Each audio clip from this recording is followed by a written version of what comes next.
Sawa. Ibanse. Sawa. Mazi egwu. Ọma mmiri ada pụta, osi na mmiri ada ebido, ikuku mmiri dusa gị na ekuru mmiri doleti Ekulu mmiri doleti ṅụọ. Ego mmiri ada agwụ agwụ, Papiwater ego mmiri ada agwụ agwụ na n'ụmụnja. ego mmiri ada ebido, King of boys ego mmiri ada ewu ilo mọlị mọlị. ego mmiri ada agwụ agwụ, ego mmiri ada ebido.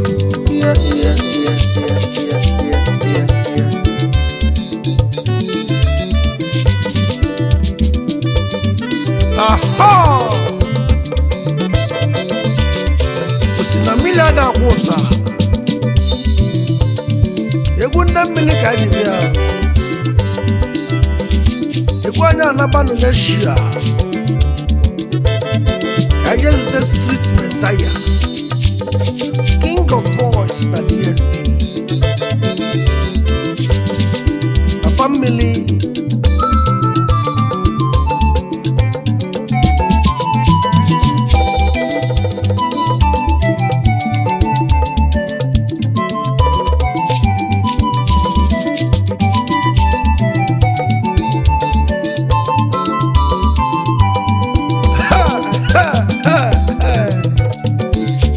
No, you cho.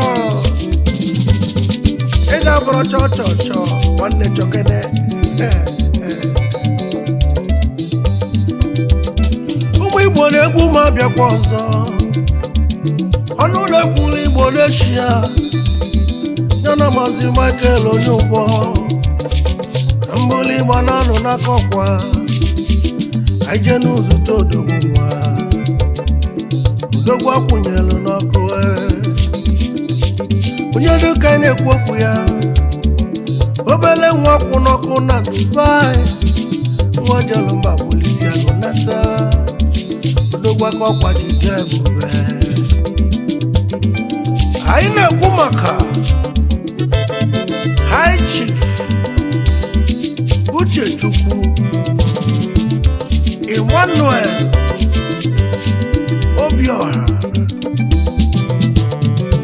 Odogwu Imo steeti jide ebube.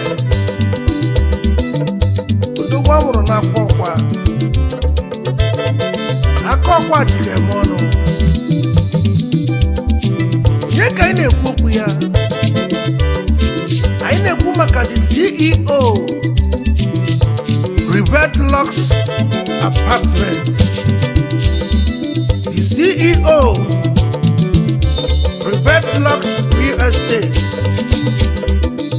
Ya bụkwa the CEO Rivet Lux Exchange 001 na Dubai.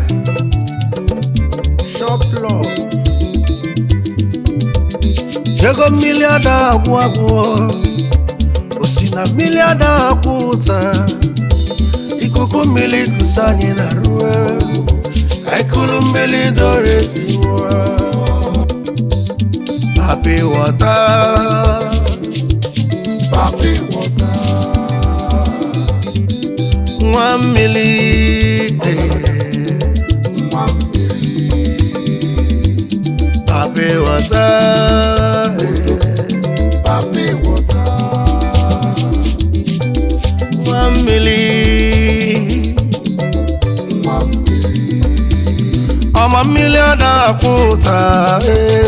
Osi na mmiri ada ebido. King of boys na-egwu anyị ekene gị n'iya dịba. King of boys ọgaranya ikiri. Street messiah na Dubai. Street messiah. Odogwu ụmụ okorobịa jide ebube n'eshia. King of boys ọgaranya. Ọma mmiri ada akwụ ụta n'enu ụwa nwanne m. Osi na mmiri ada ewu ilo. Papiwater sim kene no ya nde ya na-emekwa ife ọfụma mana tupu maka n'iru anjọzụta ofu odogwu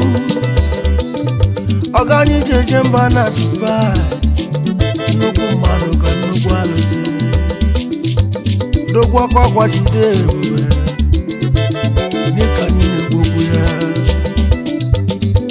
wee buli ịgba jebe n'obi odogwu n'obi high chief egwu dike n'ọgụ nọ ọsọ gachọba odogwu sọni nwa gburu ozu na high sea egwu dike na egwu anyị kenere gị na nwa be gị si na ọya dịle gị na mmanụ n'ụwa na nnukwu mmadụ ga-ejeje anyị wee kene high chief dara ọfịa furu ego 1 na DSP dogburu ihe ala buli ịgba na n'ọka ka nje zụta odogwu anyị eje mba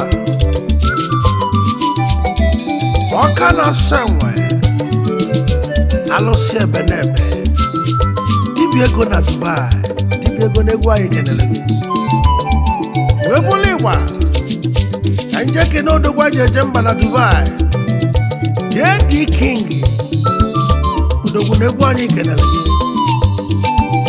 I will recognize the CEO Double G Wines of Japan. Ebube boy. I will recognize Obego na Jakarta. Yemaka High Chief. Boy na Twarab. Ọkụkọ Jesus na Dubai. Ndegwu m na ị ga na osi na miliade wilo. Ọma mmiri ada apụta saliwe egwu mmiri ka anyị na-etinye ndị mmiri enu ekene ụlọ sebe saliwe gbanse ịmakwa agba Papiwater seze